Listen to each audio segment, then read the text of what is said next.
Ladies and gentlemen, good evening. We welcome all of you to the Institute of Politics and the Kennedy School of Government this evening.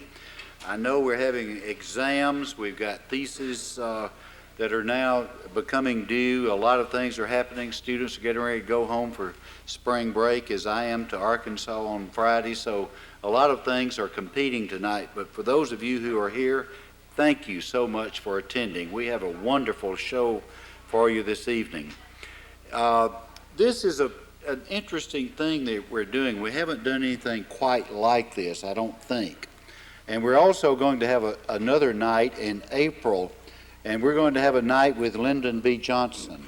Tonight is a night with Richard Nixon. And we're going to start in just a moment with a statement that he made in August of 1973.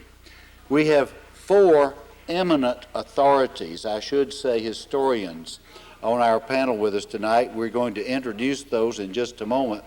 But without any further ado, I think what I'm going to ask to happen is for the lights to come down, everyone to get as quiet as possible, and we're going to see about a 2.5-minute segment of Richard Nixon speaking about Watergate in August of 1973, just as things were beginning to get hot. Okay? Lights, action. I think I know what is on these tapes from having listened to some, those before March 21st, and also from having seen from my secretary's notes the highlights of others.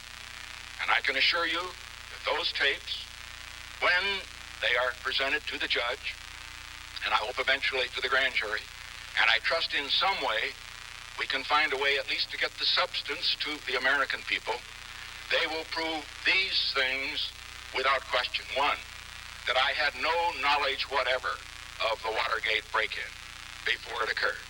Two, that I never authorized the offer of clemency to anybody, and as a matter of fact, turned it down whenever it was suggested. It was not recommended by any member of my staff, but it was on occasion suggested as a result of news reports that clemency might become a factor. And third, that as far as any knowledge with regard to the payment of blackmail money, which as you recall was the charge that was made that Mr. Hunt's attorney had asked for $120,000 in money to be paid to him, or he would tell things about members of the White House staff, not about Watergate, that might be embarrassing. Testimony had been given before the Senate committee that I was told that before the 21st of March, actually told it on the 13th of March. I know I heard it for the first time the 21st of March, and I will reveal this much of the conversation. I'm sure the judge wouldn't mind. I recall very well Mr. Dean, after the conversation began, telling me, Mr. President, there's some things about this I haven't told you. I think you should know them. And then he proceeded then for the first time to tell me about that money. Now, I realize that some will wonder about the truth of these particular statements that I made. I'm going to hand out later, I won't hand them out, but I'll have one of your executives hand out my May 22nd statement, my August 15th statement, and one with regard to these two tapes. You can believe them if you want. I can tell you it is the truth, because I have listened to or have had knowledge of from someone I have confidence in as to what is in the tapes. Some more in a little bit, but we're going to be listening to some tapes on audio, and I'm going to strongly encourage you to follow along. These are old tapes, but we have four people here who are going to sort of tell us about what was going on at that period in the lives of this country. And we have someone first I'm going to introduce to you, and he's going let me first, if I could, introduce the panelists here. I'm going to start with Ken Hughes. Ken has written about the Kennedy and Nixon White House tapes in the pages of the New York Times Magazine, the Washington Post, the Boston Globe. He is now with the Miller Center of Public Affairs at the University of Virginia, where he is with a team of scholars transcribing the tapes of President Roosevelt's, Truman, Eisenhower, Kennedy, Johnson, and Nixon. And I think the Miller Center is going to be involved hopefully with the University of Arkansas in working on some of the tapes of William Jefferson Clinton. Stanley Cutler, our next panelist, is the professor at the University of Wisconsin. The Abuse of Power. He is the author of this fine work, The New Nixon Tapes, The Wars of Watergate, The Last Crisis of Richard Nixon. In addition, he's authored and edited a dozen textbooks in various fields of American history, including the Supreme Court and the Constitution. In 1992, Professor Cutler sued, in collaboration with Public Citizen, the National Archives and forced the National Archives to open 3 additional hours of Watergate-related tapes. So I find that pretty interesting. Today in the Boston Globe, you might have read an article about the day Ronald Reagan was shot. This is about a movie, I think is correct. This is correct, Stanley, about a movie that is coming out, and it's very timely, about that particular day some years ago. And Carl is an authority on that particular day and that moment in American history. Ernest May. Ernest May is the professor of history here at the John F. Kennedy School of Government. Ernie has worked at various times for the Joint Chiefs of Staff, the Office of Secretary of Defense, the National Security Council, former Dean, Harvard College, Chair of the Department of History, and now listen very carefully to the next item in his resume. He is a former director of the Institute of Politics here at the Kennedy School, which really qualifies him for just about everything.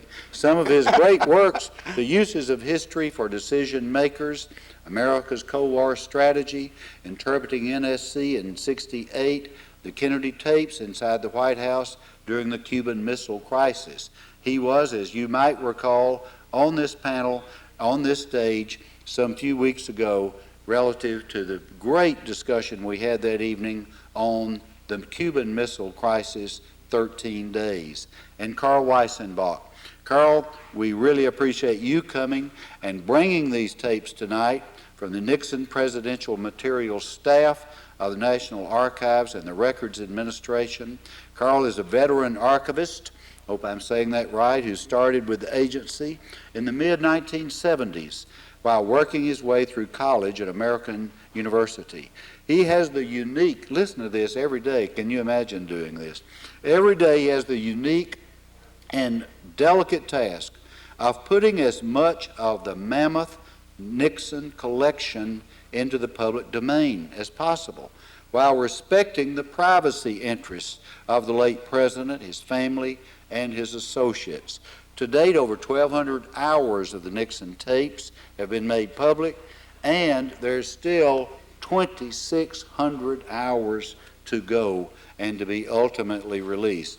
Carl is the archivist in charge of the only presidential library governed by a law of its own, an intricate statute that Congress passed in 1974 to keep Richard Nixon from destroying his records, especially the tape recordings that has forced his resignation. So why don't I do this at this time?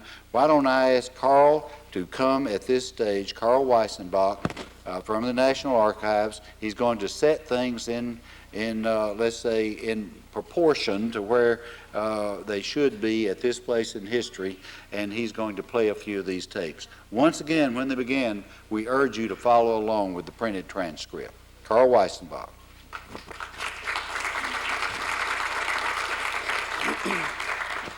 Thank you, Senator.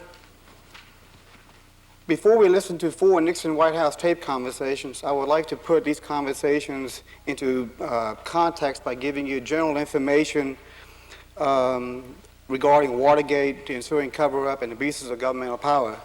But before I do, let me ask one quick question. How many of you are familiar with Watergate and that particular period in history? Okay. I would say most of you. On June 17, 1972, 5 men were arrested breaking into the headquarters of the Democratic National Committee. While the reasons for the burglary are debated to this day, the actions of these men who worked for the committee to re-elect the president, CREEP, an interesting acronym, started a chain of events that would lead to the resignation of a president. On February 7, 1973, the Senate authorized the creation of a select committee to investigate the campaign practices of the president's re-election efforts in 1972. The pace of the committee's formation increased when James McCord, one of the Watergate burglary defendants, produced sealed testimony to District Court Judge John Sirica, in which he leveled accusations of perjury in the original Watergate trial. McCord later produced additional testimony to the committee in which he accused high-level creep and administration officials of participating in a covert political intelligence operation that ultimately resulted in the Watergate break-in. Accusations and questions began to swamp the administration. In an effort to regain some credibility, Nixon asked for the resignation of H.R. Haldeman, his chief of staff, and John D.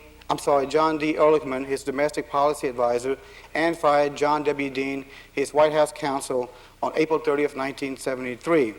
He also, interestingly enough, accepted responsibility for the problems caused by the Watergate affair.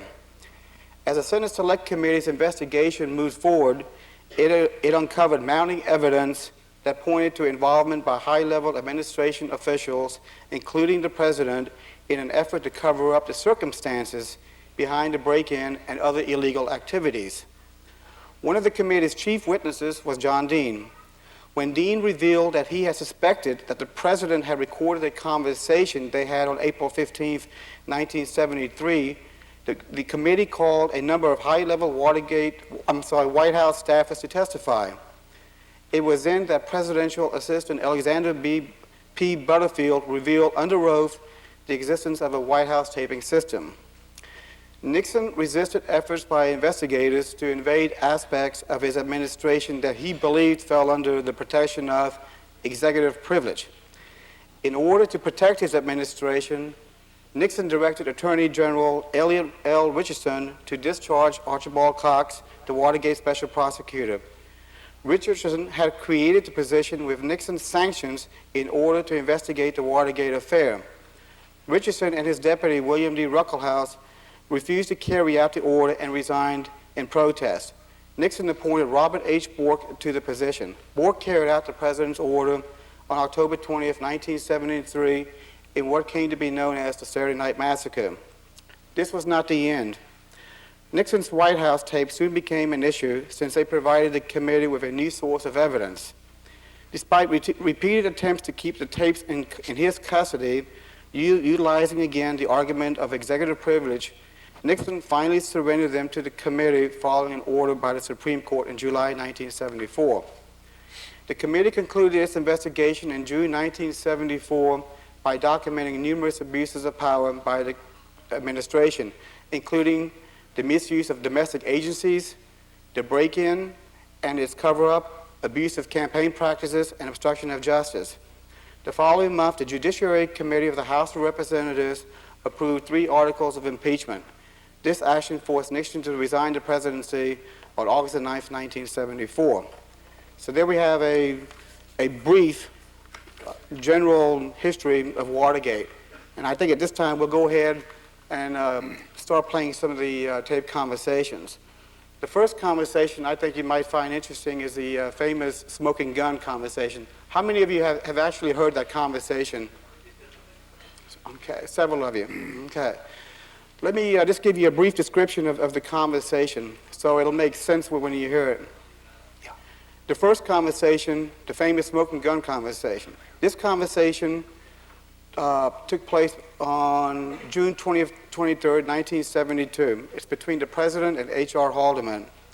This conversation occurred 6 days after the break-in. Here, the president and Haldeman, his closest aide and chief of staff, discussed a plan to stop the FBI's investigation into the break-in at the Democratic National Committee headquarters at the Watergate office building. They planned to have Vernon Walters, deputy director of the CIA, ask L. Patrick Gray, the acting director of the FBI, to quote-unquote stay the hell out of the Watergate investigation because it involved CIA national security operations. This conversation is called a smoking gun because it proved that Nixon was aware and helped plan the cover-up from almost the very beginning. This conversation, originally subpoenaed by the Watergate Special Prosecution Force in the fall of 1973, was not turned over to the prosecutor until August 2, 1974. The transcript of the tape was made public on August the 5th, and the president resigned 3 days later on August the 9th. So let's listen to the first conversation.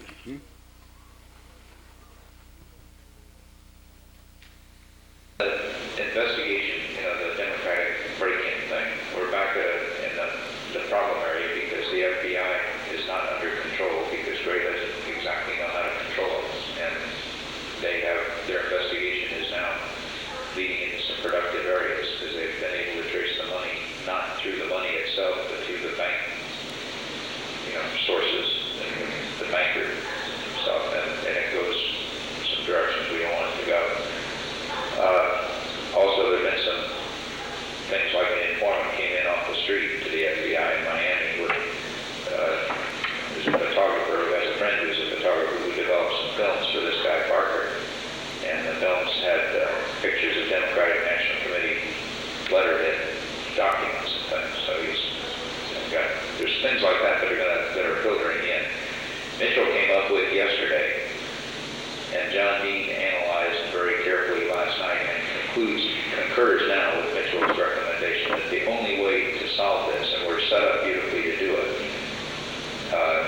in that the only network that paid any attention to last night was NBC, who did a massive story on the Cuban thing and all.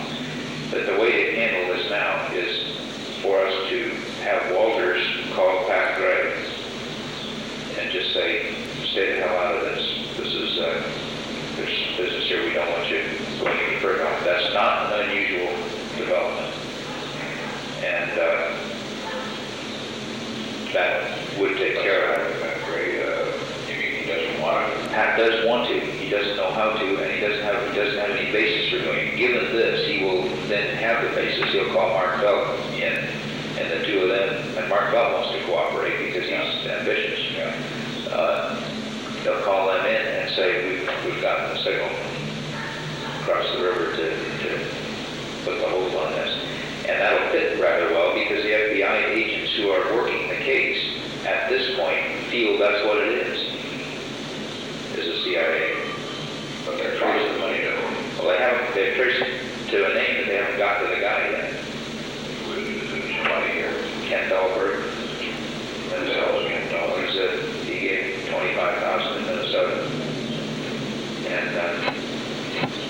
the check went directly in to this guy Parker. Maybe he's he did it. I mean, it isn't from the committee though. It's from Stan. Yeah, it is. It's directly traceable. There's some more through some Texas people that went to the Mexican bank, which they can also trace through the Mexican bank. They'll get their names today. And,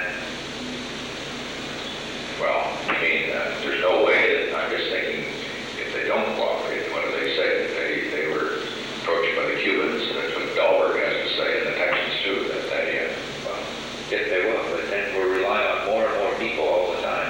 That's the problem. And they'll stop if we take this other side, and they seem to feel the thing to do is to get them to stop. Right, fine. And they say the only way to do that is a White House instruction. And that it's got to be to Helms and what's his name? Walters. And the proposal would be that Irwin and I call him in. All right, fine. And say, how do you call him in? I mean, because, well, we protected Helms on one hell of a lot of things. That's what Irving says. This is Hunt. That'll uncover a lot of legal net scandals. A lot of things, and then we just feel that this would be very detrimental to have this thing go any further. This involves these Cubans and Hunt and a lot of hanky-panky that we have nothing to do with ourselves. Well, what the hell? Did Mitchell know about this thing then? Was it really? I think so. I don't think he knew the details, but I think he did know how it was going to be handled with Dahlberg and Texas and so forth. Well, who is the asshole that did it then? Is it Liddy? Is that the fellow? He must be a little nuts. Yeah. I mean, he just isn't well screwed on, is he? Isn't that a problem? No, he was under pressure, apparently, to get more information. And as he got more pressure, he pushed the people harder to move harder on pressure from Mitchell, apparently.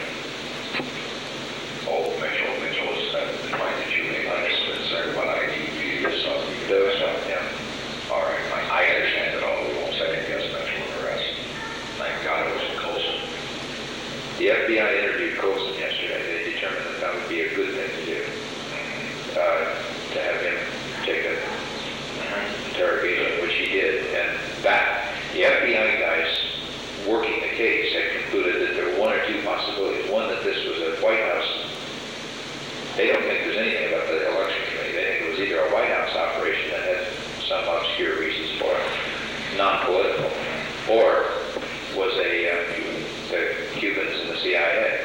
And after their interrogation of Olson yesterday, they concluded it was not White House, so they're now convinced it's a CIA thing. So the CIA turnoff would. Well, I must work on analysis. I know that. They don't want you to. You call them in. Good deal. Let's play it. That's the way they play it. That's the way we're going to play it. Okay.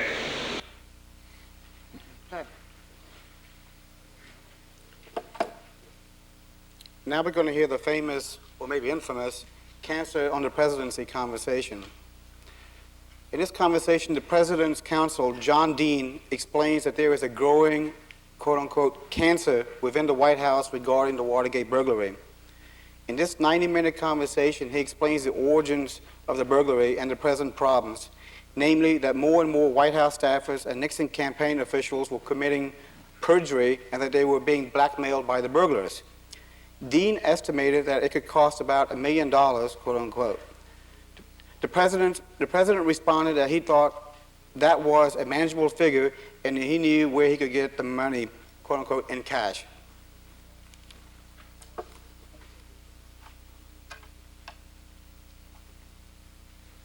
The reason I thought we ought to talk this morning is because in our conversations, I have the impression that you don't know everything I know, and it makes it very difficult for you to make judgments that only you can make on some of these things. And I thought that In other words, I've got to know why you feel something. Well, that we should unravel something. let me give you my overall first. You're judging as to where it stands and where we would go. I think that there's no doubt about the seriousness of the problem we've got. We have a cancer within, close to the presidency, that's growing. It's growing daily. It's compounding. It grows geometrically now because it compounds itself. That'll be clear as I explain, some of the details of why it is. And it basically is because, one, we're being blackmailed. Two, people are going to start perjuring themselves very quickly that have not had to perjure themselves to protect other people and the like. And that is just, and there's no assurance that won't bust. So let me give you the sort of basic facts, talking first about the Watergate, and then about Segretti, and about some of the peripheral items that have come up. First of all, on the Watergate, how did it all start? Where did it start? It started with an instruction to me from Bob Haldeman to see if we couldn't set up a perfectly legitimate campaign intelligence operation over at the re-election committee. Not being in this business, I turned to somebody who had been in this business, Jack Caulfield, who was, I don't know if you remember Jack or not, he was your original bodyguard before they had candidate protection, an old New York City policeman. Jack had worked for John and then was transferred to my office. And I said, Jack, come up with a plan that, the normal infiltration and, buying information from secretaries and all that sort of thing. He did. He put together a plan, was kicked around, and I went to Ehrlichman with it, I went to Mitchell with it, and the consensus was that Caulfield wasn't the man to do this. In retrospect, that might have been a bad call, because he is an incredibly cautious person and wouldn't have put the situation where it is today. All right, after rejecting that, I said, we still need something. So I was told to look around for somebody that could go over to 1701 and do this. And that's when I came up with Gordon Liddy, who they needed a lawyer. Gordon had an intelligence background from his FBI service. I was aware of the fact that he had done some extremely sensitive things for the White House while he'd been at the White House, and he had apparently done them well. Going out into Ellsberg's doctor's office and things like this. He'd worked with leaks. He, tracked these things down. So the report that I got from Crowe was that he was a hell of a good man, and not only that, a good lawyer, and could set up a proper operation. So we talked to Liddy. Liddy was interested in doing it.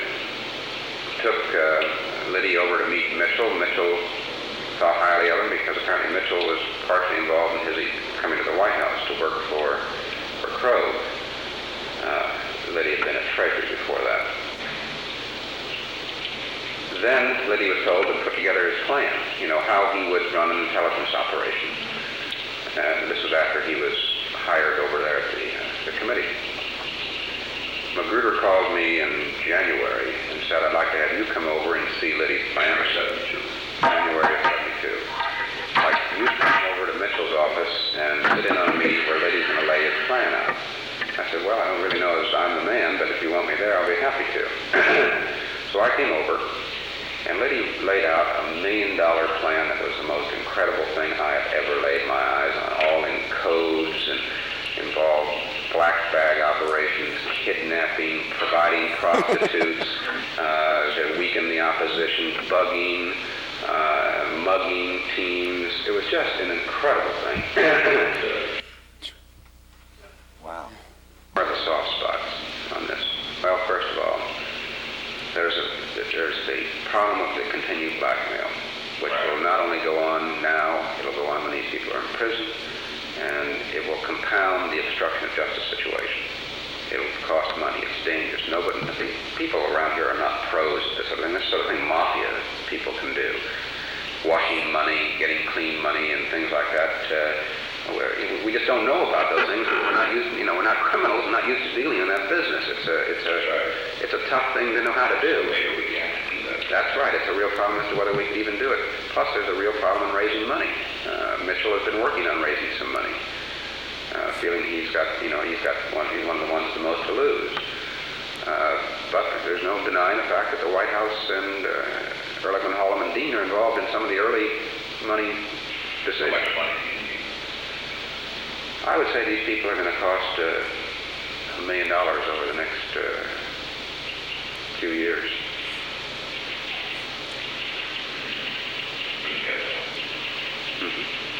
You, on the money, if you need the money, I mean, you can get the money. Well, I think that we're... What I mean is, you can get $1 million, and you can get it in cash. I know where it can be gotten. I mean, it's not easy, but it can be done.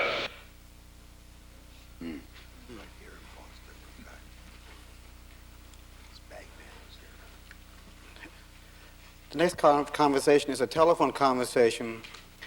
The President orders the Deputy Attorney General of the United States, Richard Kleindienst, to not file a legal brief that the Department of Justice planned to issue in opposition to a merger between the International Telephone and Telegraph Company and a number of smaller companies. The Senate and later the Watergate Special Prosecutor investigated if ITT provided campaign contributions and support for the Republican National Convention to be held in San Diego in 1972 in exchange for a favorable ruling on its proposed merger. Previously, the head of the Antitrust Division at the Department of Justice had opposed the merger.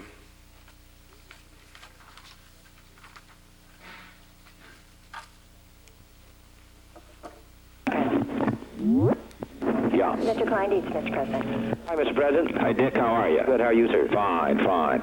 I'm going to talk to John tomorrow about my general attitude on antitrust. In the meantime, I know that he is left with you, the IT&T thing, because apparently he says he had something to do with them once. Well, I have nothing to do with him, and I want something clearly understood. And if it is not understood, McLaren's ass is to be out within 1 hour. The IT&T thing, stay the hell out of it. Is that clear? That's an order. You mean the order is to... The order is to leave the goddamn thing alone. Now, I've said this, Dick, a number of times, and you fellows apparently don't get the message over there. I do not want McLaren to run around prosecuting people, raising hell about conglomerates, stirring things up at this point. Now, you keep him the hell out of that. Is that clear? Well, Mr. President... Or either he resigns. I'd rather have him out anyway. I don't like the son of a bitch. The question that is... The question is, I know that the jurisdiction... I know all the legal things, Dick. You don't have to spell out the legal... Of appeal file. That's right. A brief has to be filed tomorrow. That's right. Don't file the brief. Your order is not to file a brief? My order is to drop the goddamn thing. Is that clear? Yeah, I understand. Okay. You can't say that the President was never direct, right? In the last conversation we're going to hear, the President is responding to Los Angeles Times reports that an illegal alien had worked at his San Clemente house. Here he telephones the Attorney General, John Mitchell, and orders him to have the Immigration and Naturalization Service investigate the owner of the LA Times Otis Chandler. This is it.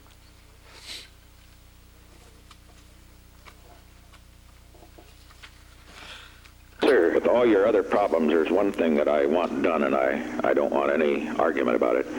I want you to direct the most trusted person you have in the Immigration Service that they are to look over all of the activities of the Los Angeles Times, all underlined, and they are to send their teams in to see whether they are violating the wetback thing. Now, let me explain, because as a Californian, I know. Everybody in California hires them. There's no law against it because they are there, because for menial things and so forth. Otis Chandler, I want him checked with regard to his gardener. I understand he's a wetback. Is that clear? Yes, sir. I understand. Do it. Give me a report. Very well, sir. Okay.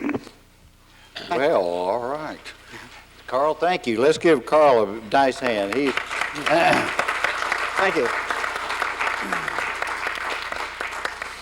Carl was under some constraints about bringing these tonight. It's a little controversial. I may be wrong, Carl. I don't think these have ever been. Tell me, are they Well, no one from the archives has ever played these tapes outside of the archives building. outside of the archives building? Right. Now, are citizens allowed to go to the archives and tune in to all of this? Is that correct? Right. Citizens can actually purchase these tapes.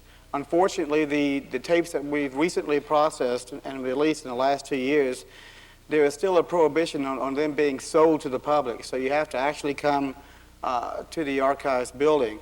I should say that we did ask the Nixon family if we could play some of the conversations from the last 2 openings, and they declined our request. So consequently, we can only play Watergate and abuse of governmental power segments.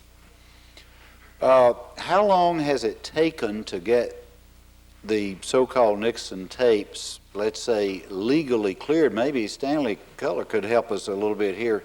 Legally cleared where they are available to the public and where you can bring them around like this. Stan?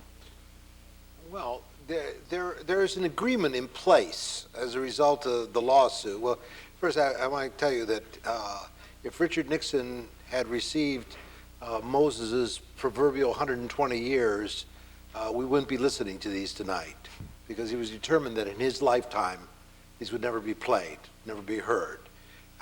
When I sued the archives in '92, Richard Nixon and I are forever linked in history because he joined the case as an intervenor.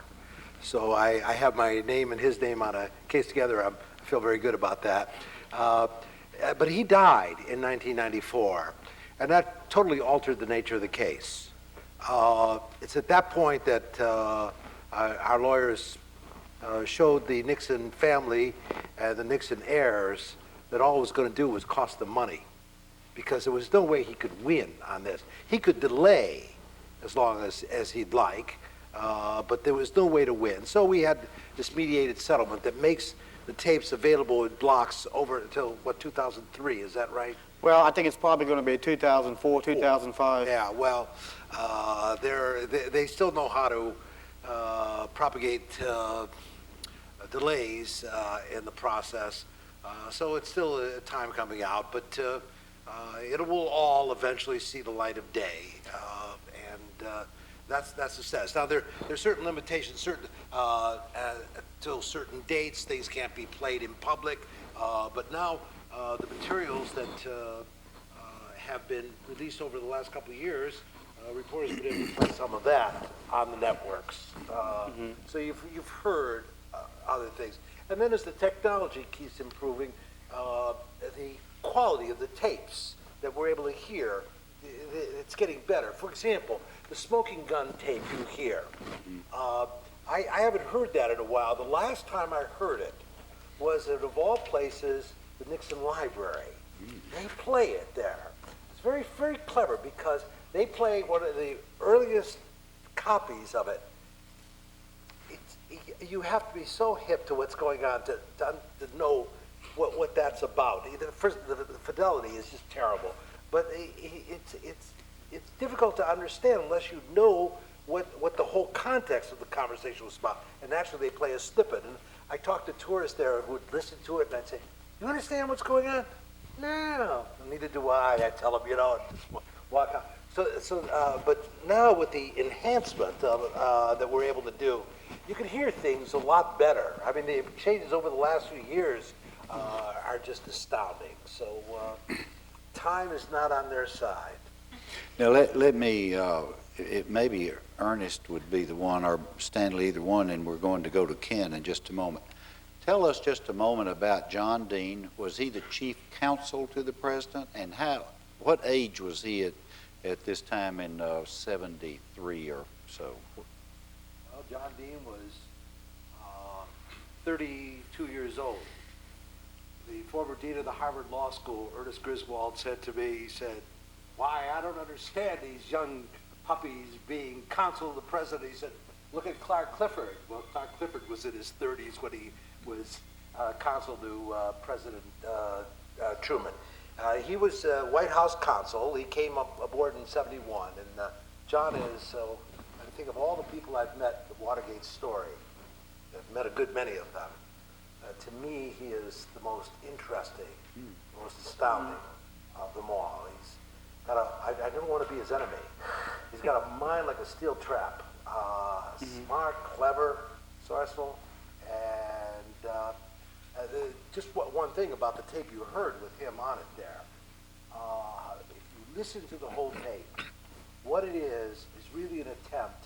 I mean, he has told Nixon before. Nixon knows things before that. You go back to September 15th, 1972, and Dean tells him what's going on during the campaign to keep the lid on things. What the purpose of this conversation is, Dean is telling him the game is over. You know, that's what the $1 million is about. It's going to be blackmail forever, you know. And you just have to cut it right now. And it's that Nixon doesn't do. That's his moment. Dean tells him he can't keep the lid on things any longer. That's what that whole conversation is about. You know, we pluck out certain phrases in the media, emphasize cancer and so forth. But if you listen to it, and it's a very, what is it, an hour and 90 minutes. 90 minutes, an hour and a half. Very long tape, very fascinating to listen to. And it's really, you know, he's telling him to cut your losses. And Nixon does it. To me, it's really the decisive moment. Now, what does John Dean do now? He lives in California. He lives in Beverly Hills. He's a banker. He's writing a book. Banker? Pardon me? I think he's a banker, isn't he? Well, Investment. He served time, is that correct? Right. well, he served some days. Actually, much of his prison time was spent commuting to Washington to testify. Mm-hmm. So he didn't really do any hard time, as the saying goes. Mm-hmm. I tell you, y'all are, some of you won't remember this at all, but during this period, really about 73, 74, this country almost came to a halt watching the Watergate hearings, as some of us watched on television.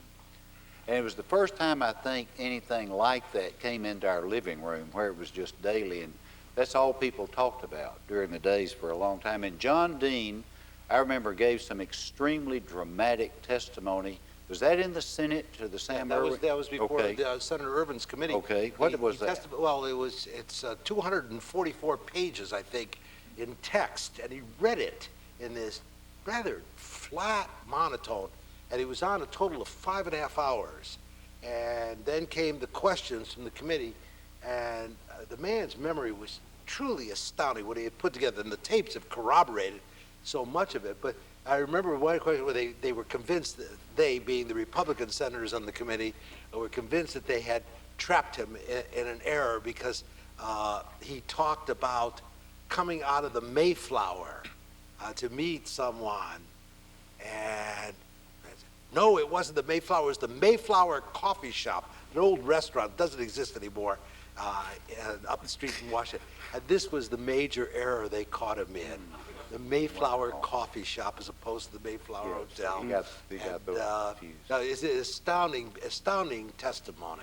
But, Yeah, Senator Pryor is quite correct the way, for those of you who remember how it consumed us. I mean, it was OJ before OJ. Oh, that's right. Yeah, you're right. It was high drama. Now, before we leave this panel tonight, y'all remind me, I don't have any prepared questions, but we're going to ask this distinguished panel who the deep throat was. But I don't know if they'll say or not, but we're going to ask them anyway, let them give us their best thoughts.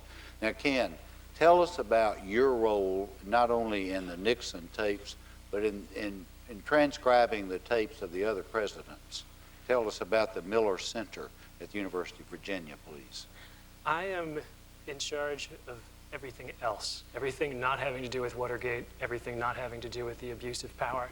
Basically everything having to do with Richard Nixon as president, his foreign policy decisions, his domestic policy decisions, his actions with the Justice Department and other agencies of the federal government.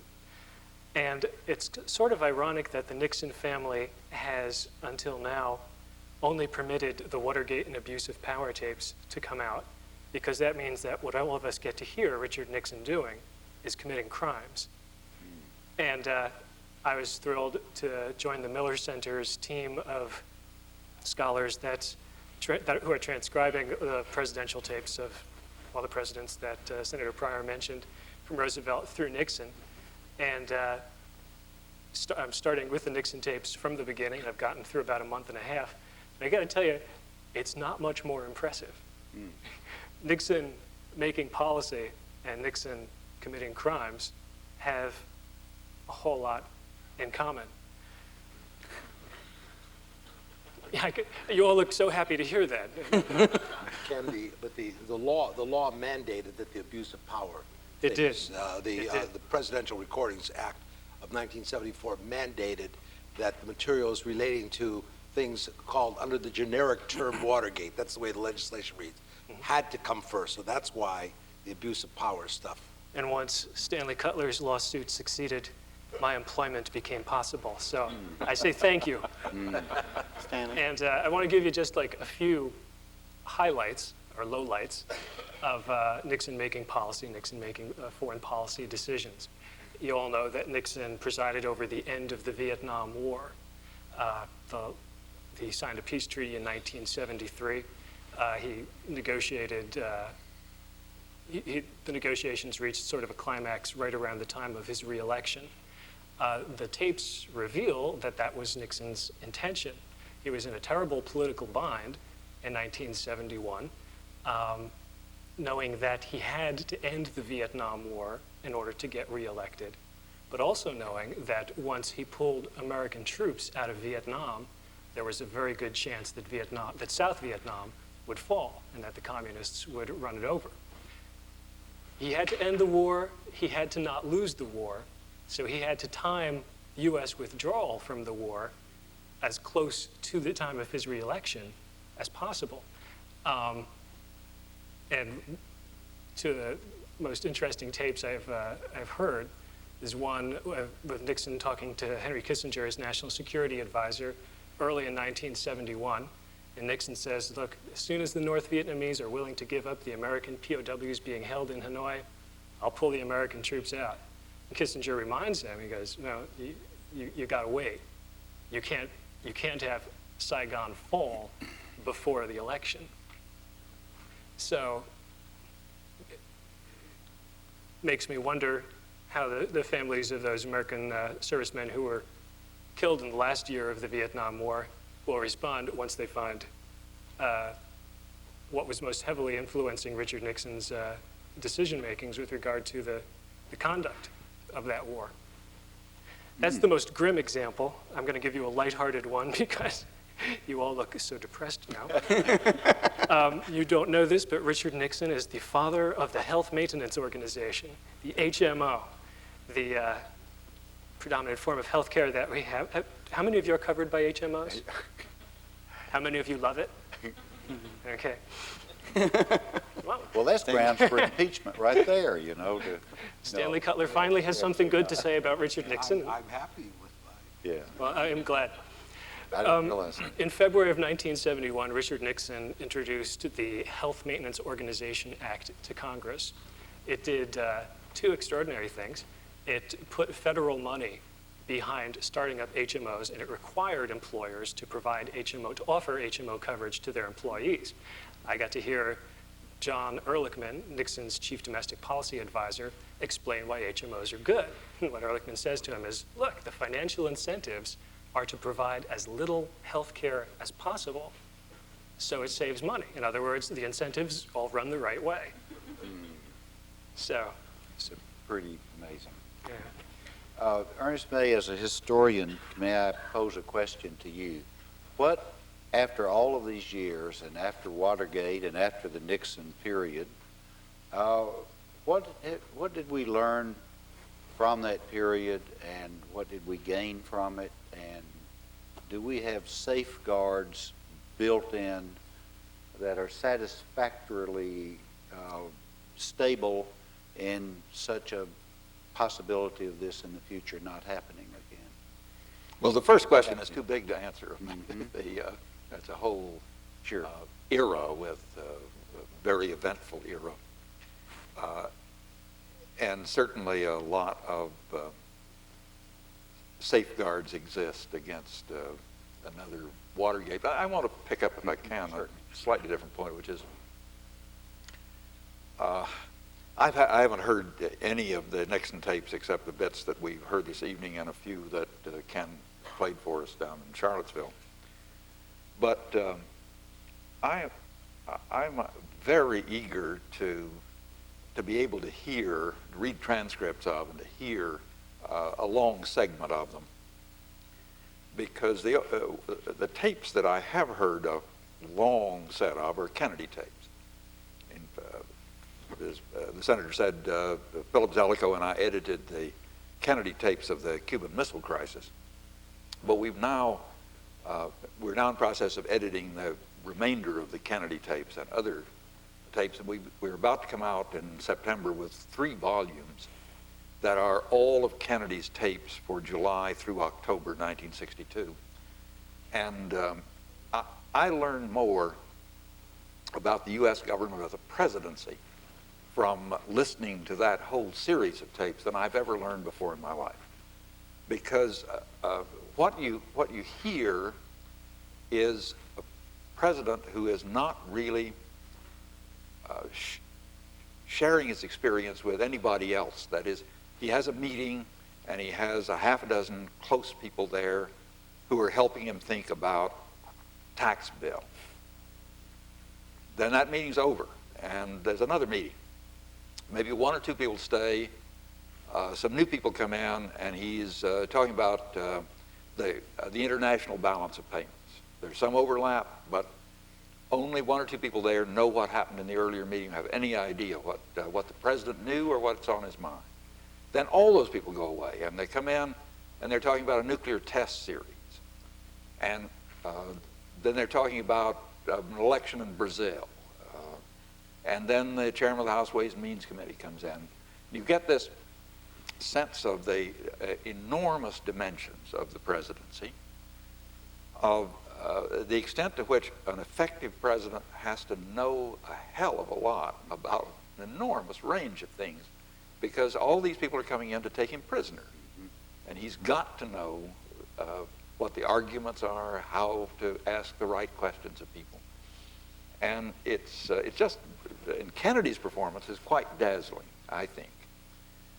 And I can't wait to get the same kind of run for Lyndon Johnson and for Richard Nixon, and to see how, if the presidency is the same in that respect from person to person, if the personalities and characteristics of these people change it, if it's somehow a different institution. I just can't wait for that. Yeah, well, that'll be an interesting little session, I know, or a long session for you when you get to that point. Do you think that, Carl, can I shift over to you, and I'm going to come back perhaps to Ernie in just a moment. Carl, the way that President Nixon activated the tape, the machine, was it different from the other presidents? Mm-hmm. And would you explain that, please? Well, actually, President Nixon can thank President Johnson for the taping system. It was President Johnson who gave Nixon a tour of the White House and told him about his taping system. President Nixon at first had the taping systems taken out of the White House, but then on second thought, decided that, well, it sounds like a pretty good idea. He wanted to be able to write his own history. He also wanted to keep track of conversations that he had with aides and so forth. The Nixon taping system, unfortunately, was a cheap system because it was purchased by the federal government. So consequently, the tape that was used, it was a Sony 600B. It was poor tape quality. It was maintained by Secret Service agents who didn't really have experience in tape, in placing microphones and setting up the taping system in the White House. It was a voice-activated system. Consequently, you get all kinds of background noise. You'll hear the dog barking. You'll hear the maids. When they're cleaning the Oval Office, they'll be talking about cherry pie recipes or about their dates.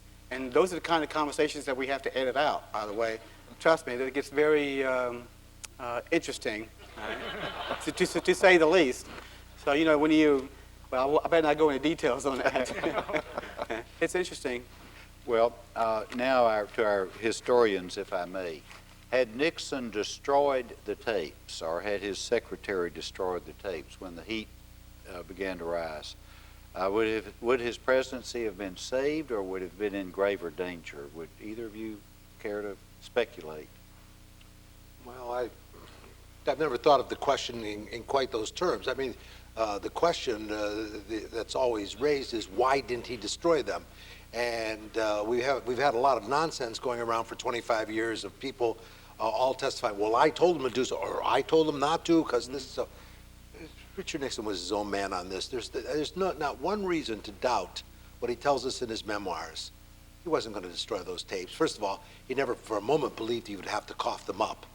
And in July '73, when we found out the tapes existed, I think there was, you could have gotten a very, very good bet that he would not have had to.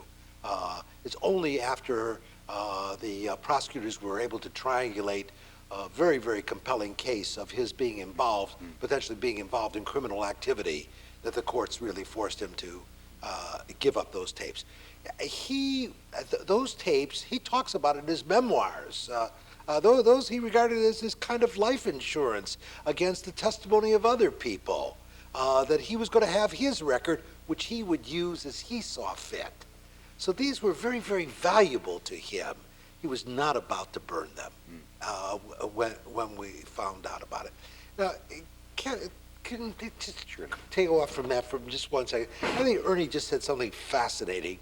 I wanted to say tonight that the tapes must be used with a great deal of caution.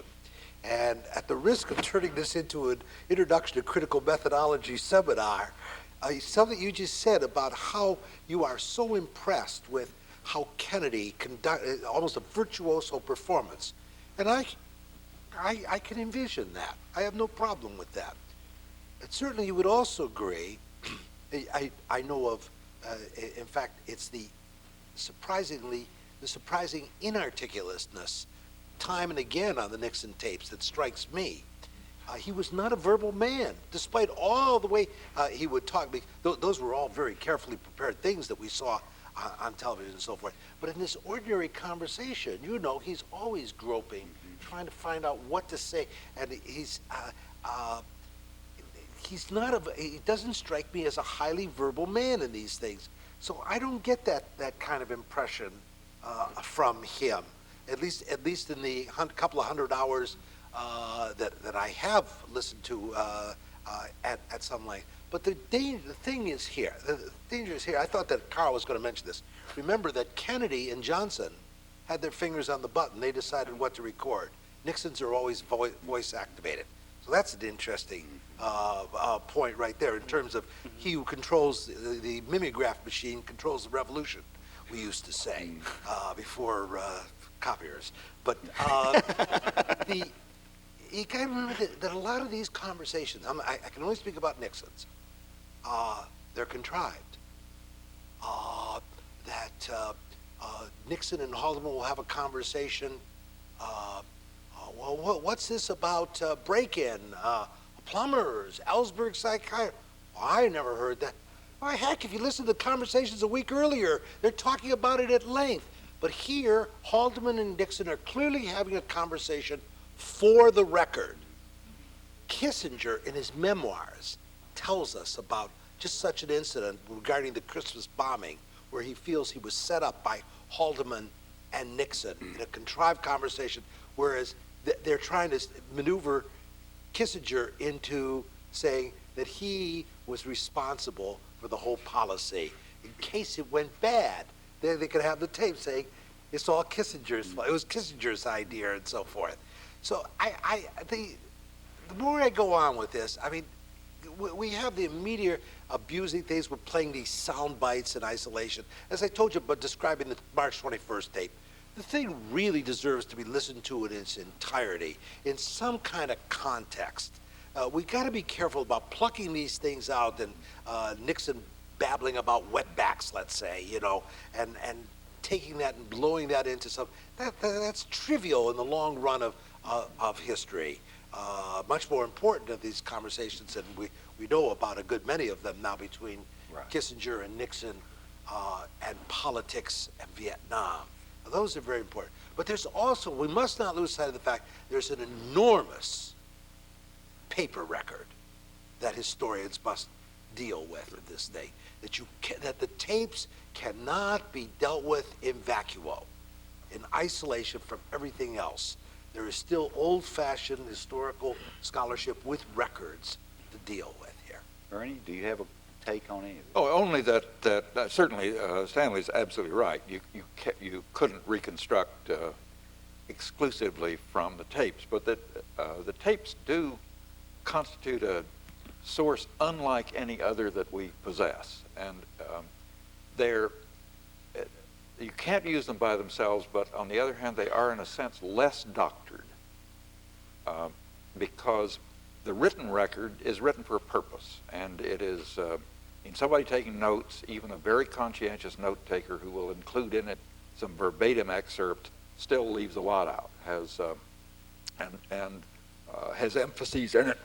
The memoir writers always tell a story. They've always got a recollection that is of the way the story came out, the way they tell it afterward.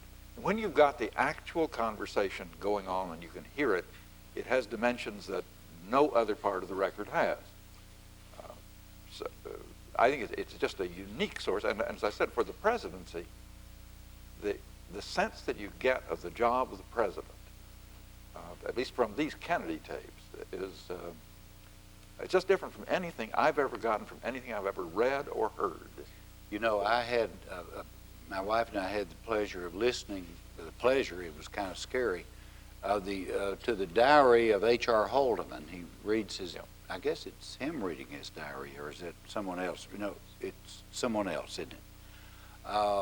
But it's pretty revealing. Especially, we were impressed with the relationship with the White House staff and Kissinger, which has always boggled my mind to some extent. That's a whole other subject. Maybe some night we'll have a night on Kissinger here. I don't know, but that might justify an evening. What we want to do now is allow the audience to participate and ask some questions. We're going to go for another short bit. And yes, sir. Hi, it's Scott Webster. I work here at the Kennedy School at the Center for Public Leadership. This is a question I'd like to direct either to Mr. Hughes to you or to you, Professor Cutler, since you've listened to so many of these tapes. And it's to have one of the two of you, maybe Professor Cutler, you might go first, reflect on the absence of the conspicuous absence of one person in these Watergate tapes, and that's Spiro Agnew. Nixon, of course, joked, and perhaps it wasn't even necessarily a joke, maybe some truth to it as well, that his best defense against impeachment was indeed Agnew. And I wonder what that suggests to the two of you about the nature of the Nixon-Agnew relationship and about the Agnew role in the White House in general or in Watergate in particular, or the non-involvement or his non-role. Well, the answer is he wasn't involved, and Nixon expresses contempt for him time and again. Of course, you know, Nixon, there's hardly a good word for anybody on these tapes. You know, he just, you know, takes these cheap shots over. But Agnew was a particular source of contempt. And there was one tape where he says, wow, you know, you can take this job, you can have Agnew here and so forth. You know, it's just put on. But Agnew is not a regular visitor to the Oval Office as far as we know. You know, I got to interview Agnew. I always understood I was one of the few who did, and I met him on the golf course in Palm Springs, at his house there, and he was very bitter toward Nixon. He felt that Nixon hadn't been loyal to him,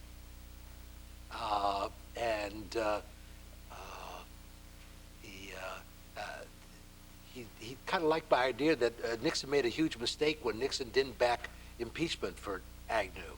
He should have, because I think that what would have happened if you had impeached Agnew, by which time, after you had done that, the country would have been sick to death of the subject, and Nixon might have gone off free. But he didn't want to hear the I word. Yeah. I mean, that you just didn't want to hear that word by October '73. But he just doesn't. He's a non-actor in all this. Carl? I would just add that these conversations you heard tonight are abuses of governmental power and Watergate. The most recent tapes that we opened in October 2000, you will hear a lot of conversations that pertain to Agnew, and I must say they're not very complimentary at all. And You mean not complimentary not to Agnew? complimentary to Agnew. But In he's fact, not on them. Pardon me? No, he's not on, but they discuss Agnew. For example, Agnew went on a trip to Africa, and you have conversations, I think you've heard that, where Nixon and his aides, they just tear him apart. And in fact, there were portions of the conversations that we had to withhold because it got into personal issues. Keep in mind that, you know, we can only release conversations that deal with the constitutional and statutory duties of the presidency. We cannot release conversations where the president or his aides attack an individual for being a drunkard or anything else. And we also, by the way, we can't release any conversations where the Nixon discusses private political material. For example, if the president is talking about the Southern strategy, how to win the South for the Republicans, we can't release that. And that makes us different from the Kennedy Library and the Johnson Library. Carl, why is that? Who says we can't release that? It all goes back to 1974 when they enacted the Presidential Records Materials Preservation Act. They tried to find a balance between getting Watergate open, materials relating to Watergate, abuse of governmental power, and so forth. But at the same time, though, the law also tried to protect the interests of the president. And they also wanted to write the law so that it would withstand a challenge from the Supreme Court. Wouldn't you agree, Sandy? No. Some people argue that point. Sure. Right? So consequently, after 25 years of legal wrangling, right, we can only process and release certain types of conversation.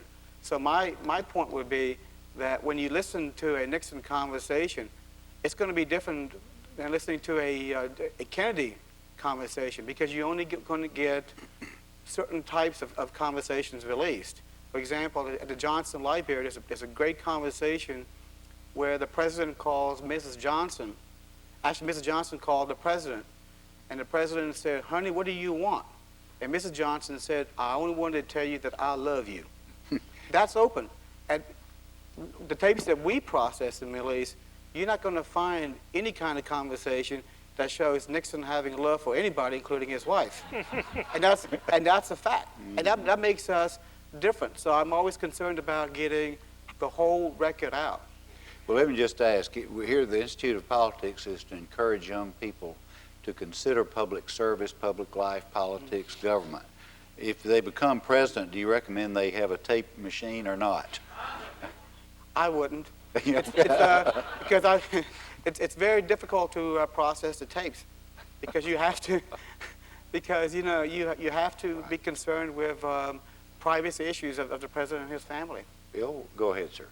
Yeah, I'd like to make a comment, Senator Pryor, if I may. Thank you. I was fortunate enough to be working in Washington during Watergate for the U.S. Senate, for Senator Kennedy, drafting health care legislation. And just sort of in the interest of balance here, there was no love lost between the Kennedy family and Nixon. In fact, Nixon saw Senator Kennedy as a potential opponent in the 1972 presidential race and was quite paranoid about him, as a matter of fact. But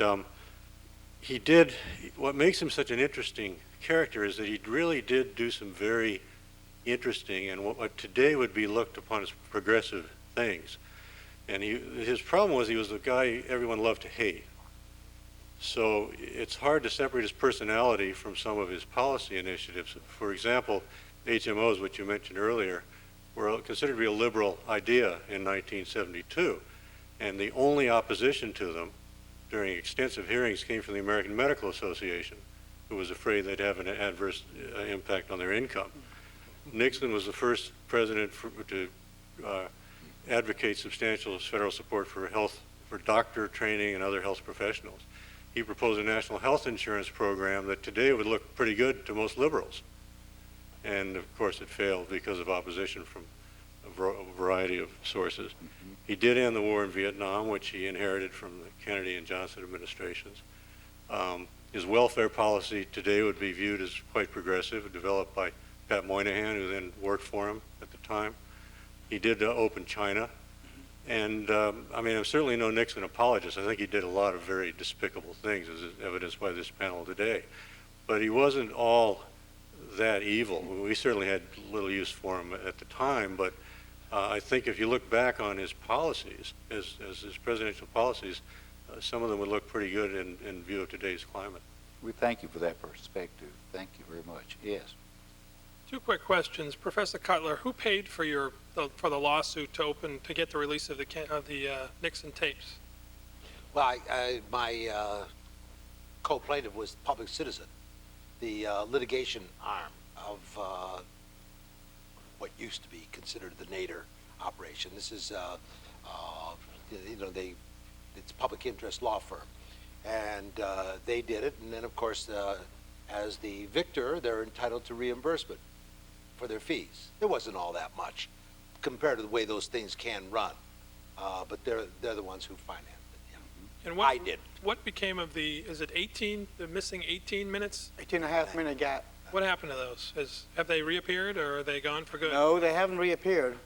We're going to be advertising probably in about 2 or 3 months in various publications, inviting individuals who think that they can recover the 18.5-minute gap to contact us.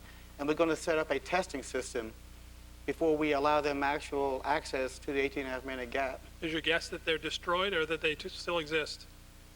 Well, my view is, and that's based on the record, that there were at least 5 erasures.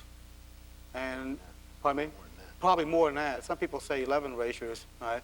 I don't think you can recover that information. However, there are 3 or 4 people who believe that they can actually take that tape and recover the information. My view is that the Haldeman notes basically give you a description, don't they, of what's I mean, that's just it. I don't see much of a mystery in the 18.5 minutes. You read the Haldeman diary. The 18.5 minutes is the first meeting that Nixon holds in the White House after he comes back from Key Biscayne, after the break-in. They sure weren't talking about Pat and Julie and so forth. They weren't talking about BB. I mean, but in his notes, he talks about that the meeting was designed to see what they could do to contain the damage. So, and already Haldeman was in meetings. We know from Dean and Mitchell was in meetings that day discussing about the CIA role in all this. So that's probably what it concerns. The trick, what Carl pointed out here, is if there's to be any recovery of it, it has to come off of that original tape. And so they won't let you play with that tape until you can show them in some way that you can do the process. But when I first did the tapes, I heard from about 20 people around the country who said, "Oh, I know how to do it," and so forth. And, Ken Hughes is an authority on tapes. Why don't you come in on this part, Ken? I actually hope that one of the attempts to recover what's on the 18.5-minute gap succeeds. I've heard the arguments about the Haldeman diaries and the Haldeman notes, but looking at those notes as I listen to the tapes, it's clear that Haldeman often leaves out the most sensitive, the most troubling parts of the conversation. In other words, the parts that could get him in trouble. It's standard operating procedure not to put in writing something that could eventually get you in trouble. So I think there might be something in that gap. However, I think the reason that it was erased is that it was the first conversation about Watergate, and the subsequent conversations about Watergate, in which you see Nixon abusing his power and trying to cut off the investigation, I think give you a flavor of what, if anything, is on that gap. Ken, just so we'll know, Ken, do you work with the archivists in the National Archives in Washington? Do you partner on any of this, or do each of you sort of do your own thing? No, we're the federals in this situation, so we actually have to process the tapes in accordance with the laws. But, you know, if, the Miller Center, I think, has access to some of the tapes that were released 2 years ago. So I think you've begun your transcription project. We're very leery about working with outside groups only because I constantly get accused of being either a Nixon apologist or a Nixon hater. Sometimes I can be accused of both and within a minute. So what we try to do is just stay clear of all these type of issues and just stay focused on the task of trying to get these tapes processed. I mean, I'm not here to condemn Richard Nixon. I'm certainly not here to praise him either. My view is let the tapes and papers speak for themselves. Ernie? Just a point that on the connection, the Miller Center is doing the transcripts. The tapes obviously come from the archives. Though the archives have occasionally ventured transcripts, I think quite rightly they take the view that they shouldn't do it. Because that makes it, I mean, they're authoritative, and you can never be absolutely sure about these transcripts. So we have this big project in the Miller Center to do transcripts,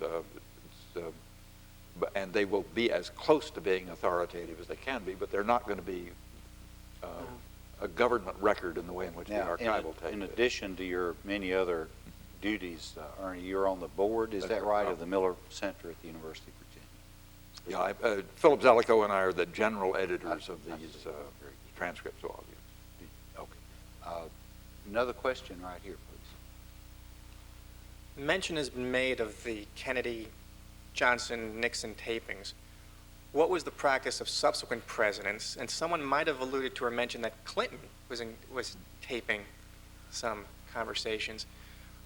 I don't know if I heard that right, but I thought someone mentioned that. So what did Nixon do once it was made public that he was engaged in taping conversations in the Oval Office? And finally, some states or jurisdictions require dual-party consent for recordings. What was the law in the District of Columbia during the time that Nixon was recording his Oval Office conversations? Ernie? Well, there certainly were some questions about possible violation of privacy if they were released, but there was nothing unlawful about making the tapes until Watergate and the Nixon revelations, after which time it has become illegal. You cannot, in fact, have any tapes without consent now, legally. So there can't be any, even Ford, I guess, Ford could, part of his presidency, legally have tapes, but only not at the end of it, and since then no one could legally do it. And what about subsequent presidents? What did Nixon do, rather, after, did he stop taping once, I think it came out during the Senate hearings? The system was dismantled in July '73, after Butterfield's revelation. There's very little, just that peters out at that point. I would say there aren't any more tape recordings going on in the White House, but you do have videos. And these videos, I think, can get you in trouble, too. I think it got a recent president in a little of hot water, because you had a video of him meeting with campaign contributors, and there was a conversation that ensued. So those kind of conversations can be used against you. I think, Carl, well, you know, one of the still mysteries of the Nixon tapes that we don't have the telephone, the dictabelts. Right. Stuff. And whether that went on after July 20, whatever it was, of Butterfield's testimony, I don't know. Well, that's I was hoping you wouldn't ask that. Yes, there are dictabel conversations, and that is one of the last remaining mysteries of Watergate that will come out. Because of the 1996 tapes agreement, we have to process the 4,000 hours of Nixon White House tapes first. Then we're going to focus on the dictabels. That's part of the agreement, thanks to you. No, I didn't read the fine print. Yeah. But you know, it's interesting, Carl just used this phrase, processing. In 1987, the National Archives said that it was all processed in 1987. The tapes. Yes, you heard what he just said. We have to process the remaining before we can get to this. So this has been the tactic of the Nixon people all along, was to force a redoing of the processing several times. It was all with one goal in mind, and that was delay. And as I said, the delay. You know, I mean, now I just think things are inevitable. Whether it doesn't interest me whether it's 1 year, 2 years, 3 years. It's there, and so forth. But as long as Nixon was alive, you didn't know whether there was an end game or not. I mean, after all, he could have lived forever. I would just say that you're absolutely right. Believe it or not, these tapes had been processed before. It was only because of litigation brought by the Nixon camp that we were not able to open those tapes 10 years ago. They complained that we weren't interested in the privacy concerns expressed by the Nixon, well, actually by former President Nixon. And consequently, I think there was a dead period where there wasn't anything processed, and I think the archives was reluctant to open any tapes. And then I think Stanley and Public Citizen came along and said, let's open them up. Question here, please. Amy Squires here from the Kennedy School. Wanted to ask you a question broadening the topic from presidential tapes to presidential records more generally, not just from the Oval Office or the West Wing, but the entire executive office of the president. I came to the Kennedy School from OMB, and my experience there was we were not note takers. Not note takers. We did not have a culture of taking notes, and when we did take notes, we kept them for very short periods of time. And that was because of, my understanding was that was because of the environment between the Congress and the executive branch. And it's not clear to me, I'm not a student of the statutes, and it's not clear to me, I got the impression that different administrations have handled the question of executive privilege differently, that the Clinton administration, the general counsel, was perhaps more willing to release records to the Congress and so forth, but in doing so, it called into question presidential decision-making, policy-making, and so forth, so we minimized our notes. And as historians, presidential scholars, and for me, just being concerned about public policy making, this is concerning that this documentation is becoming less and less. It's my impression, and I wondered if you would care to comment on that, if you think there needs to be a new statutory framework on executive privilege so that presidential documents are, I guess, preserved and protected in a way that they are not used in kind of day-to-day political warfare between the branches of government. I mean, that's a great question. Who would like to? Okay, can I give the federal perspective on this? Or at least I'll try without getting in trouble here.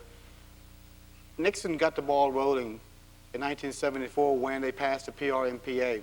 That law dictated how his records would be seized by the government, processed, and so forth. In 1979, I think, they passed the Presidential Records Act. Okay? That changed things somewhat as well. In the past, before Nixon, a president could take his papers home with him, or he could donate them to a presidential library. That's why you have what we call donor libraries from Roosevelt through Johnson. But again, that all changed with Nixon. The Presidential Records Act requires that papers created by a president become federal. That there's a process where the president can actually determine what is personal, right, and what becomes federal and subsequently subject to Freedom of Information Act. So I think my view is that that particular act was a terrible act. And I know a lot of people disagree with me, argue with me, and so forth. And I'll tell you why, because when I was involved in the Clinton move, and I've also been involved in the Reagan move, George W. Bush and so forth, a lot of those staffers will tell you that they are very reluctant to put anything in writing because after 12 years, everybody's going to be able to read their comments. So my hope is that at some point, Congress will rethink that legislation. Well, it's kind of Amy's question here, follow up.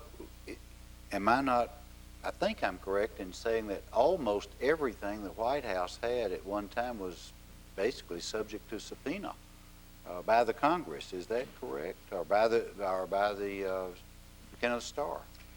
Oh, and the Burton Committee. That's correct. Mm-hmm. That's correct. I've understood even, and I don't know if this, I hope this is not correct.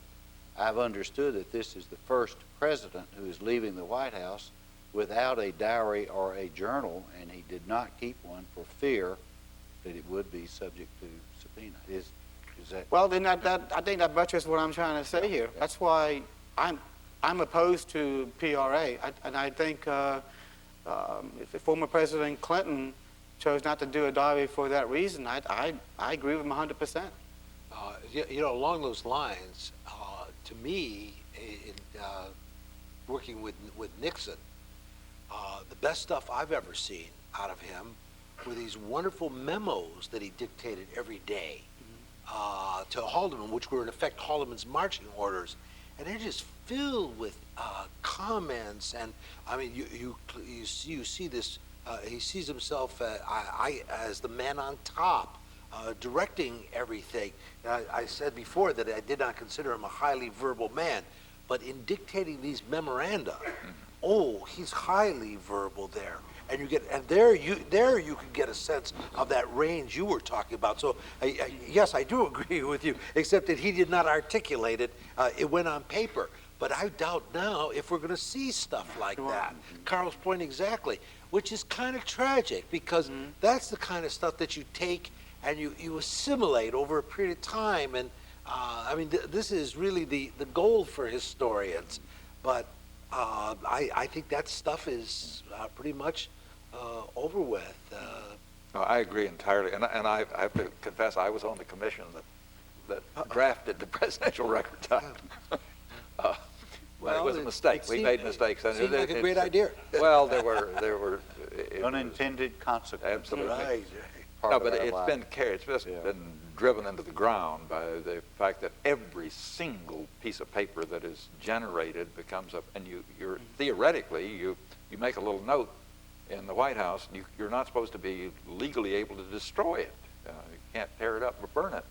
And that includes emails. Right. For example, the big problem with George Bush's materials and Bill Clinton's materials is that they have a huge volume of emails. Right.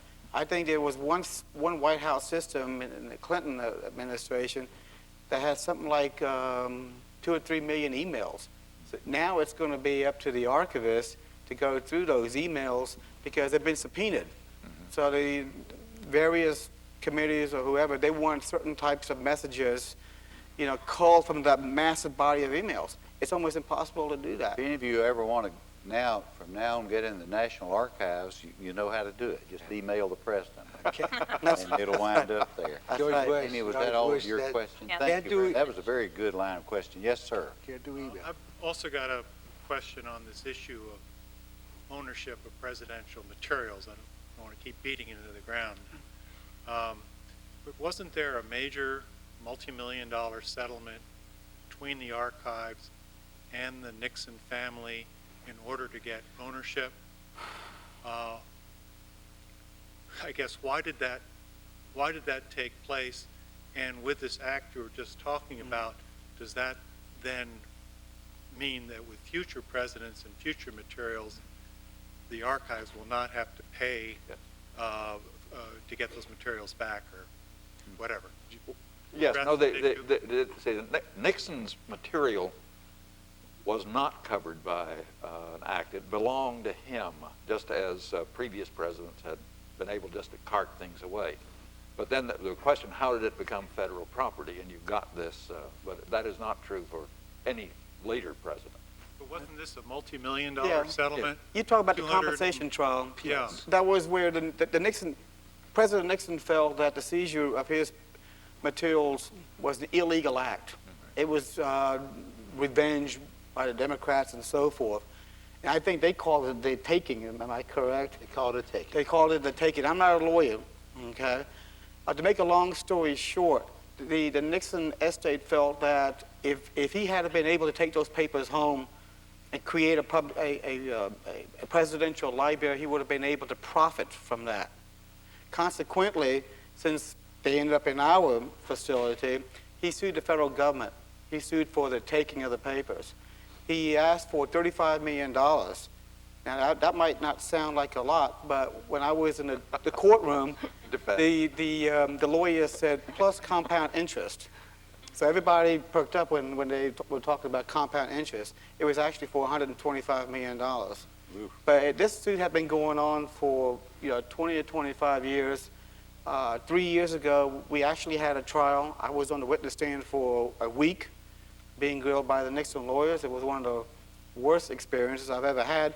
But it was also a great experience because since I was under oath, I had the opportunity to actually tell them what I thought about the suit and about them. So actually, it was a very rewarding experience. But it was very stressful. But consequently, after all that, after all this legal bickering, the Nixon estate, I think they got $9 million, wasn't it? $9 million? Wasn't that much. But most of that money went to the lawyers. Right. Yeah. So that was a... But in terms of this act that you were talking about that you felt was a mistake or whatever, that will prevent in the future the government, us having to pony up $9 million for documents of this sort in the future. Well, is that a separate issue? That's a tricky question because you're talking about presidential libraries, how presidential libraries get started and so forth. You have the foundation, and I think that's something that Senator Pryor can probably address better than I can, how a presidential library, has its roots. I'm by the way, Carl has reference. I guess I didn't know you knew that. I'm the secretary of the William J. Clinton Foundation, which is in charge of building the library, and any donations you have tonight we'll be glad to take. Okay. But Carl was telling me he's been to Little Rock to see some of the trucks and planes unloading a lot of the Clinton memorabilia and all the things that are stacking into that old car agency now that in preparation for someday being moved to the presidential library. Right. It's going to be a great facility. I had the pleasure of going down there in December on a C5 with about 20 huge pallets of presidential gifts and so forth. And wouldn't you know it, when we get back up to Washington, there's subpoenas waiting to know what was in those boxes. You can't win whether it's Nixon or Clinton. Let's have this question, and then we're going to let each person have about a minute to summarize, and then we have about a 60-second video we want to show you. Yes, sir. At the beginning of the evening, you said you'd ask the panel who was Deep Throat. Right. Can you do that for me? Okay. Do we have a Deep Throat candidate here? Ken, do you want to start? Or I think somebody in the FBI, but I don't know. Someone in the FBI. Because Woodward and Bernstein's reporting showed that whoever Deep Throat was seemed to have access to FBI records, so someone in the FBI. Stan? Well, basically, I don't believe there is a Deep Throat. First of all, in this day and age, we would never name a character that. But it'd be impossible for any one person to know all the different things that they claim Deep Throat did. But Ken is quite right. There's 16,000 pages in the National Archives of leaked FBI materials in the first days of Watergate. What Watergate really was at that point was the war of the FBI succession. These people were leaking because the people below the top level, because they knew that Pat Gray was helping the president cover up. And this is what they were leaking to Woodward Bernstein. Cy Hirsch has always been bitter because he got the stuff under the transom or over the transom in the New York Times office, but the New York Times wouldn't print the stuff then. So, because it could, because these were raw, you gotta understand, these were raw field reports that the next day they found out weren't necessarily true.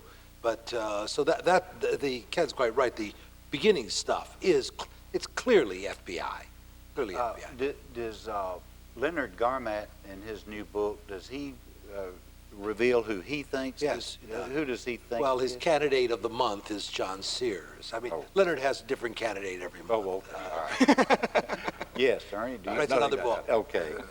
Carl, do you? Well, I kind of agree with Stanley, although I do have my suspicions, but I better not say. Okay. We won't press you. Good. Now, in semi-conclusion, would either any of you like to say a word before we play our little last video? Carl, would you like to have any final comments or advice or any thoughts for these people here this evening? I would just remind people that when you listen to the tapes, keep in mind that most of the people did not even know that a taping system existed. So consequently, they were very candid in their remarks about each other, about issues, and so forth. Our job is to try to make as many of those conversations available to you as quickly as possible. Unfortunately, though, we still have a number of restrictions placed on us as a result of law. But if everything goes accordingly, we hope that all of these additional tapes will be released by 2004. Ernie, do you have a comment? Just, I was surprised when you asked if people were familiar with Watergate, and some of the hands that were raised were of people who obviously were not born when Watergate occurred. And I just would offer the urging that people who have read about it should also try to read some more about other parts of American history. And I had the experience in that when we were all transfixed by these hearings, I was writing a book about the origins of the Monroe Doctrine. So during the day, I would live with James Monroe and John Quincy Adams, their circle. And then in the evening, I would go and watch this testimony in the sense of the contrast between the two periods was very powerful. That's amazing, Mr. Strong. Yes, Dan? Well, I just very briefly, I would like to say that through my years of dealing with this subject, I've always been enormously impressed and gratified by the work done and the cooperation I've received from the archives.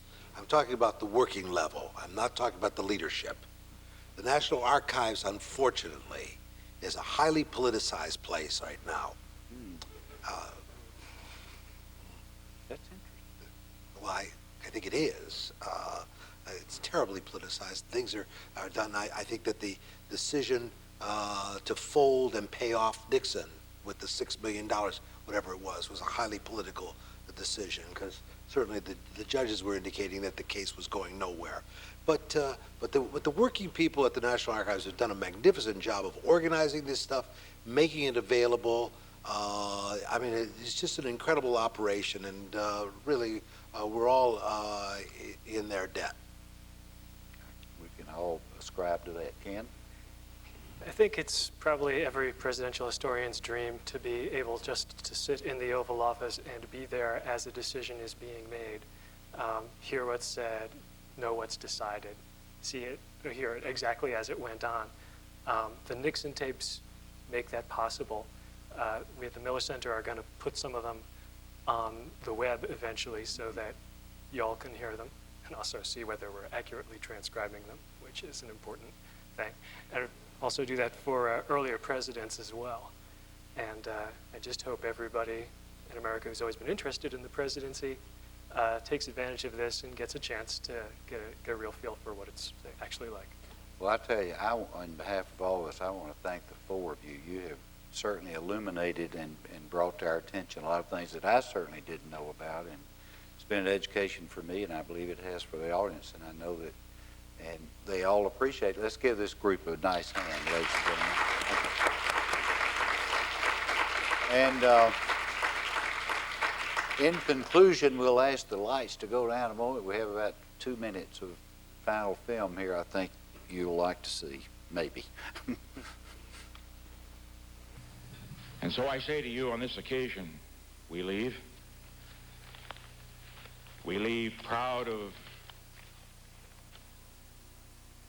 the people who have stood by us and worked for us and served this country.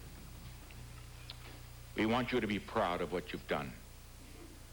We want you to continue to serve in government if that is your wish. Always give your best. Never get discouraged. Never be petty. Always remember, others may hate you, but those who hate you don't win unless you hate them. And then you destroy yourself.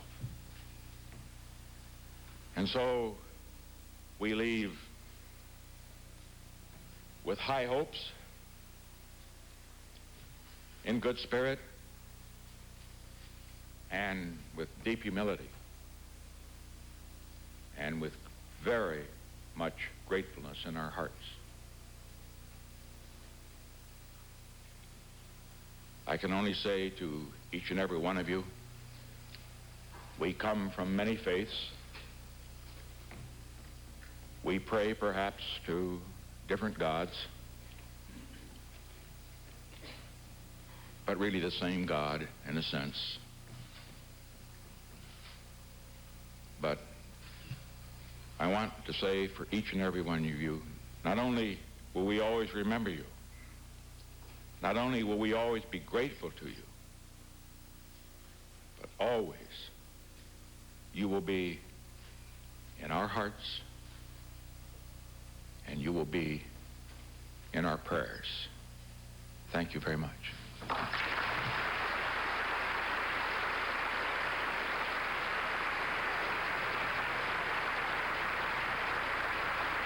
Balcony up back behind the pillars, so-called, because President Truman had the balcony put in when the White House was refurbished and remodeled in the late 1940s.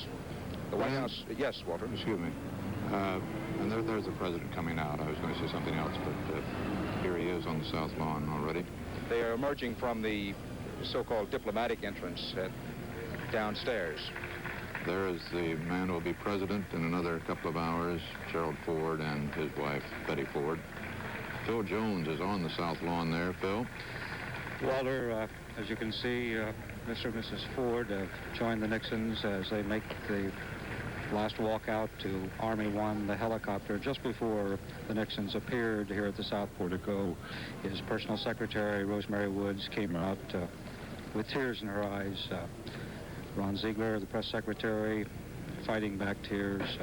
The president's personal physician moved out ahead to get some pictures of Mr. Nixon as he leaves the White House here to board the helicopter for the flight to California. Vice President Ford this morning, as he left his home to come here for this occasion, said it was indeed one of the saddest incidents that he's ever seen. And there's the president waving goodbye, and you hear the applause.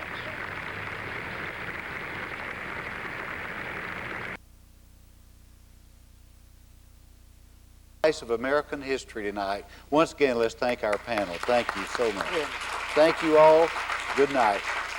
Thank you, Ken. Thanks for having me.